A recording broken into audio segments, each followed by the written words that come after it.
So, more bad news. It seems like nothing can go right for the Sixers. All you can do is laugh at this point. It's like a reality show gone wrong. It's kind of funny. It's not really funny, but that's what we're going to do. We're just going to laugh it off. So, Adam Bona is out tomorrow, knee contusion. So, that's probably why he only played 14 minutes yesterday. I didn't hear anything on the Sixers telecast about him being injured throughout the game. Maybe I missed it. Joel Embiid continues to be out. I think it would have been nice for the Sixers to be like after the Memphis game a couple days later once they realized his knee was in shambles. You know, it was swelling up once again. I think they should have just been like, he's going to be out 1 to 2 weeks. We'll reevaluate him in 2 weeks. Nick Nurse had a press conference before the Magic game yesterday, and he really made it seem like Joel Embiid was coming back. It's just not fair to the ticket holders, you know what I'm saying? So I wish the Sixers would just be like, okay, he's out until the All-Star break. We got to get him right. Whatever. Blah, blah, blah, blah, blah. But that's never going to happen, so we'll just move on from that. But they play the Magic once again, and as we know, the Magic have height at every single position. The only undersized player on the roster is Cole Anthony, and he's not even in the rotation, so rebounding is going to be an issue.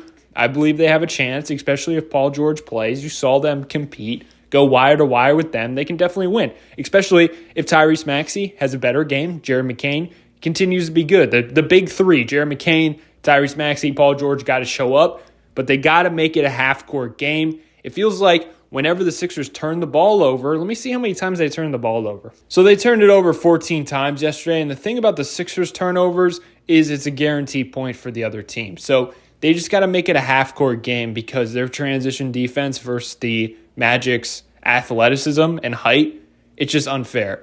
Obviously, they're probably going to get out-rebounded, so you're going to have to live with that. The goal should be keep it a half-court game because I trust the Sixers' half-court offense, like with Paul George and Tyrese Maxey, Jared McCain, more than the Magic. They're not really a good three-point shooting team, which pissed me off yesterday because Jonathan Isaac, how many threes did he hit?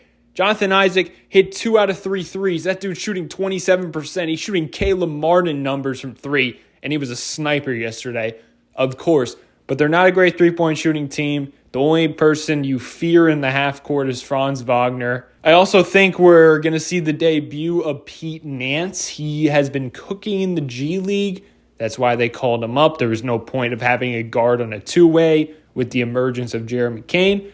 So I believe there's a good chance he's probably going to get like 5 minutes in the first half, and we'll see what he looks like. I think he should get a chance because he's an actual power forward. But going back to Andre Drummond, I feel like he's probably not ready to play, and I think the Sixers continue to rush players back because they're in such a hole record-wise. Caleb Martin is still injured, something with his shoulder because that shot is hideous. There's like a hitch. He's got to be injured. And they rushed him back from a back injury. He has looked banged up. Tyrese Maxey came back from a hamstring injury as fast as I've ever seen someone come back from a hamstring. You don't want to mess around with that. And in his first game back, he only played 20 minutes. You see Paul George, he's got a robotic knee on his right knee or left knee, whatever it is. They're rushing players back because they're so screwed record-wise. And I think they're doing the same thing with Andre Drummond because that didn't look too good in my opinion. I'm surprised it's not like at least a week. I think this next stretch is going to tell us where the season is going because it's pretty favorable. If they're ever going to turn it around, this would be the stretch to do it. So you got the Orlando Magic. Obviously, this is going to be a very tough game, especially without any center on the roster. But they showed they can compete with them. And the Sixers should be playing with much more desperation than the Magic, since the Magic are 16-8 and the Sixers need a win. But then you have the Bulls 2 days later. Not a very good team, very winnable game right there. You got the Pacers, who the Sixers already beat. You have them at home. And not only that, but they play the Bulls on Sunday the 8th, and they don't play the Pacers for 5 days. Look at the dates. You got the 6th, you got the 8th, you got the 13th, you got the 16th, you got the 20th. Like, Paul George should play every single game because this is only 5 games in 14 days. And then you got the Hornets, most likely without LaMelo Ball. Maybe he's back for that second matchup on Friday the 20th. if the Sixers want to do anything this season, make the playoffs, whatever their goal is, like, let's just be real. A championship's not going to happen.